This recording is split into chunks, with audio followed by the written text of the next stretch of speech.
Dá uma olhada em volta. A história que a gente te conta agora nem parece real. É de uma cidade na Pensilvânia, Estados Unidos, que literalmente está pegando fogo e exalando gases tóxicos há quase 60 anos. O lugar que prometia ser próspero e cheio de riquezas acabou se transformando numa cidade fantasma. Hoje, menos de 10 pessoas vivem lá e tudo começou quando o prefeito resolveu incinerar o lixo de um aterro. Onde antes havia uma cidade, agora existe uma floresta. Esta é a casa onde morei com meus pais. As minhas primeiras lembranças estão aqui. As casas, as escolas e os comércios deram lugar às árvores e às plantas. Quem ficou, mal saiu de casa. Só sobraram algumas casas e um punhado de pessoas. A prefeitura está fechada. Em um passeio pelas antigas ruas da cidade, ainda é possível encontrar os vestígios de uma comunidade. O que teria acontecido exatamente com Centralia? Era uma cidade muito produtiva. Tinha muita gente. Agora parece... Centralia surgiu em 1841, no noroeste da Pensilvânia, nos Estados Unidos. Um punhado de ruas que, pouco mais de 100 anos depois, abrigava 2.000 habitantes. Eram, em sua maioria, mineradores que trabalhavam na extração do carvão que foi descoberto no subsolo. O mineral responsável pelo desenvolvimento da cidade foi também o principal culpado pela sua destruição. O incêndio começou quando eu tinha uns 8 ou 9 anos. Em 1962, perto do Memorial Day, que homenageia os militares mortos em combate, as autoridades queimaram o lixo de um aterro sanitário para limpar a cidade, como sempre faziam. Naquele ano, o incêndio aconteceu exatamente aqui, ao lado do cemitério Odd Fellows. Esse lugar é diferente. Ficava em uma antiga mina de carvão a céu aberto. E muitas dessas minas tinham ligações com minas de carvão mais profundas. Quer dizer, haviam vários túneis que se ligavam com uma rede de minas abandonadas. As chamas logo se espalharam por essa rede de túneis e começaram a queimar o carvão que ainda havia lá. A gente sabia que tinha um incêndio, mas nunca pensou que um dia ele acabaria afetando a vida das pessoas como afetou. Fendas no chão começaram a liberar na atmosfera monóxido de carbono, um gás tóxico. O calor do fogo meio que derreteu o pavimento e fez o asfalto se abrir. Por 20 anos, os moradores de Centralia conviveram com isso. A gente continuava morando aqui e sempre tinha a fumaça. Só que o fogo subterrâneo e a fumaça se espalharam pela região. Esse gás causa diversos problemas de saúde. Crianças com problemas respiratórios crônicos, como asma, são muito afetadas por ele. As autoridades tiveram que tomar uma providência. Esse é um dos cerca de 150 furos que foram feitos em Centralia ao longo dos anos. Eles faziam isso para descobrir a temperatura do incêndio na mina abaixo desse ponto.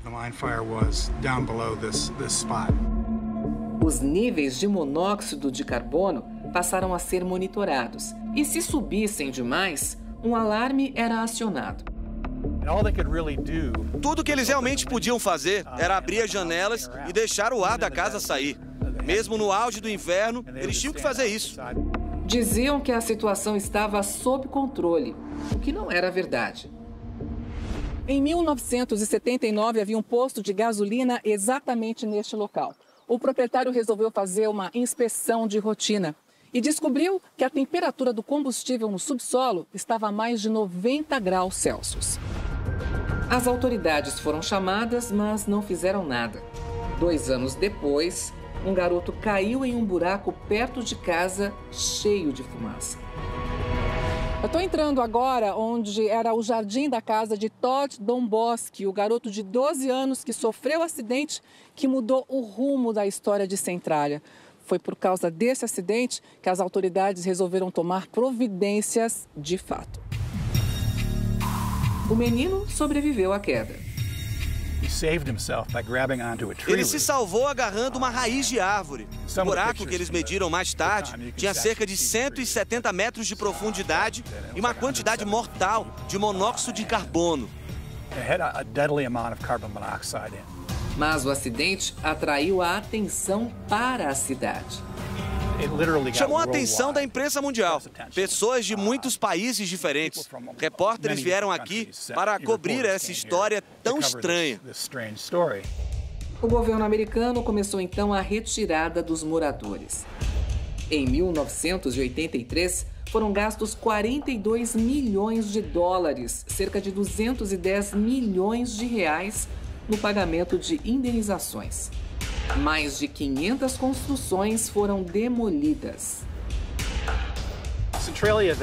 Centralia, então, tinha cerca de 1.000 pessoas. Alguns moravam nessas casas ao longo da rua. Todas essas casas agora se foram, incluindo a igreja no topo da colina. Apesar dos perigos, teve gente que não quis se mudar. No início dos anos 90, alguns moradores ganharam na justiça o direito de ficar. De acordo com o censo demográfico da época, restaram 63 moradores. Esse número caiu para 21 em 2000 e para 10 em 2010. Centralia voltou aos holofotes em 2006, quando serviu de inspiração para o filme Terror em Silent Hill. No longa, uma cidade abandonada por ter ficado assombrada depois de um incêndio em uma mina de carvão subterrânea. Os turistas passaram a visitar Centralia com mais frequência.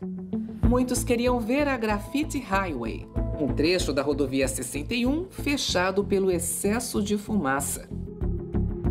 Esse trecho da rodovia 61 tem cerca de 3 quilômetros de extensão e que em 2005 alguém resolveu começar a grafitar o chão. Depois disso, vários seguidores grafitaram também e ele está todo coberto de grafite. Só que desde o ano passado, desde março de 2020, o acesso a esse trecho está totalmente proibido por segurança.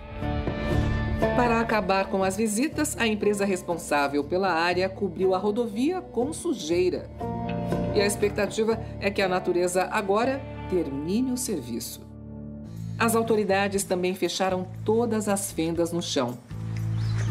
O carvão, que ainda se encontra no subsolo, poderia render milhões de dólares para a cidade.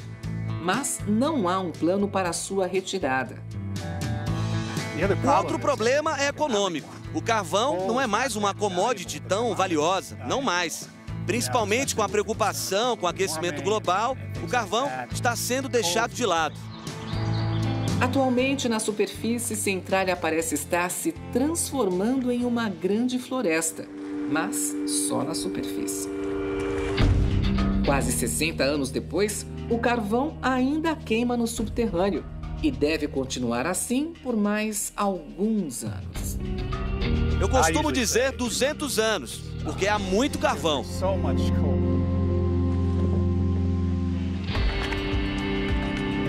Foi bom morar aqui, crescer aqui. Baseball filled my youngest days. Taking throws at second, turning double plays. I sang that song like my grandpop did too, about Walla Walla, Washington and Kalamazoo.